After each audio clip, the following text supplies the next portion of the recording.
Law 5. So much depends on reputation. Guard it with your life. Reputation is the cornerstone of power. Through reputation alone, you can intimidate and win. Once it slips, however, you are vulnerable and will be attacked on all sides. Make your reputation unassailable. Always be alert to potential attacks and thwart them before they happen. Meanwhile, learn to destroy your enemies by opening holes in their own reputations. Then stand aside and let public opinion hang them. Why is reputation important? In the social realm, appearances are the barometer of almost all our judgments. Your reputation will protect you, distracting the probing eyes of others from knowing what you're really like, and giving you a degree of control over how the world judges you. A powerful position to be in. As they say, your reputation inevitably precedes you, and if it inspires respect, a lot of your work is done for you before you arrive on the scene or utter a single word. So how do you build reputation? In the beginning, you must work to establish a reputation for one outstanding quality, whether generosity or honesty or cunning. This quality sets you apart and gets other people to talk about you. You then make your reputation known to as many people as possible, subtly though. Take care to build it slowly and with firm foundation, and watch as it spreads like wildfire. You should calibrate how you want people to perceive you. If you are, for example, in school, a good reputation to build is that of a hard-working student to your teachers. When your teachers perceive you as a hard-working individual, you will gain a lot of benefits and respect from them. Casanova used his reputation as a great seducer to pave way for his future conquests. Women who had heard of his powers became immensely curious and wanted to discover for themselves what had made him so romantically successful. 3 good reputations you can start to build for yourself. The first one, honesty. A reputation for honesty will allow you to practice all manner of deception. Open-hearted gestures of honesty and generosity bring down the guard of even the most suspicious people. It is unwise to be completely honest with a person. For example, telling people their faults or telling them what you really think about the subject. You would think this makes you seem honest, but it stirs up resentment. Rather mirror people's views. By holding up a mirror, you seduce them with the illusion that you share their values. Also, being honest, you're considered a moral man, which means it will be much more difficult to morally shame you. In matters of he said, she said, people will be more inclined to believe you, since you hold the higher moral ground. The second good reputation to build, keeping your word. Keeping your word in almost every case is one of the most strategically powerful tools you can have. People know that they can rely on you. They know you keep your word, which will make them trust you more, which in turn gives you more power and control. And of course, you have also heard the phrase, "A Lannister always pays his debts." If you deliver a message from me to Lady Arryn, I will be in your debt. Always keep your word and avoid making promises you can't keep. The third good reputation, ruthless revenge. I've said it all.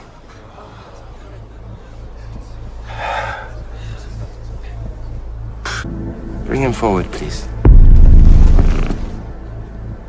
You made me suffer, and now I shall make you suffer.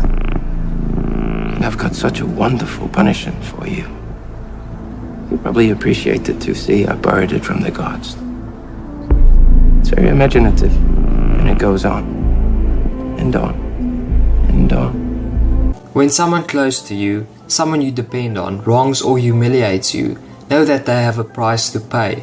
By not enforcing your boundaries, you will get the reputation of being a pushover. This means that you should punish wrong behavior and reward good behavior. This seems simple, but many people don't actually do this. They allow people close to them to disrespect them, and then just act as if it's normal behavior because they are friends or girlfriend and boyfriend.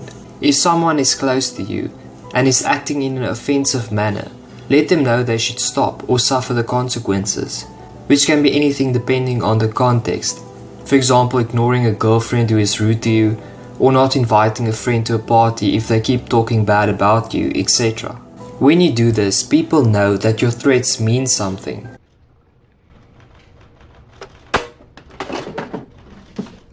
What's wrong with her? I told you not to do that. Come on, Peggy. It's a joke. She's still padding around for the buzzer. I'm sorry. What do you want?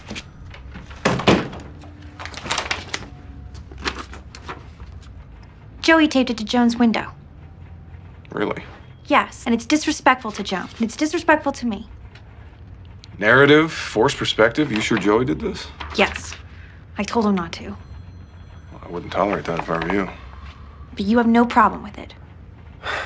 I didn't say that. Look, Peggy, just go fire him.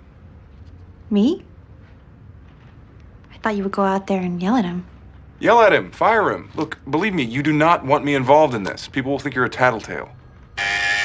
Dr. Miller has arrived. Send her in. You want some respect? Go out there and get it for yourself. Now go apologize.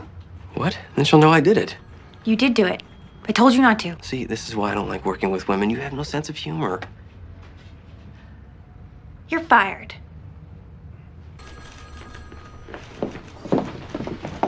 Stan, throw a Vic chemical on the back burner. You're on Mountain Dew. In any event, you must build your reputation carefully, allowing no inconsistencies. Any holes in your image will make it worthless. 4 ways to safeguard and grow your reputation. The first way, never get too defensive against the slander of others. Do not let yourself get angry or defensive at the slanderous comments of your enemies. If you do, you appear insecure in your reputation.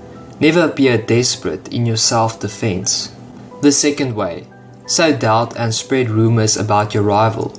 An attack on another man's reputation is a potent weapon. Even if they deny it, people will still be wondering why they are so defensive. Doubt is a powerful weapon. Once you let it out of the bag with insidious rumors, your opponents are in a horrible dilemma. On the one hand, they can deny the rumors, even prove that you have slandered them, but a layer of suspicion will remain. Why are they defending themselves so desperately? Maybe the rumor has some truth to it. If on the other hand they take the high road and ignore you, the doubts unrequited will be even stronger.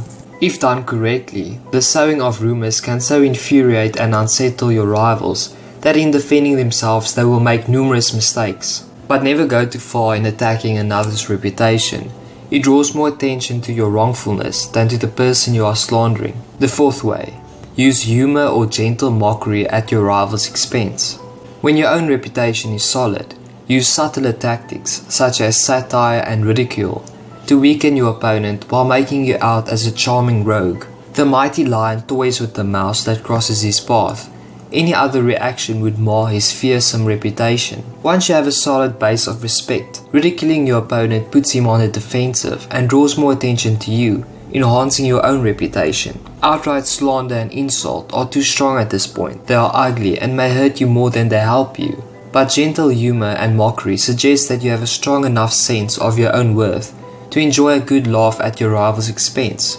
A humorous front can make you out as a harmless entertainer, while poking holes in the reputation of your rival. Who do you think would give you the hardest fight out of anybody on stage? Right here. Right here, the hardest hitting 145 pound, the real hardest hitting 145er, right here.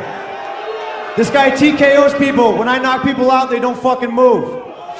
They're not, who the fuck is that guy? Who the fuck is that?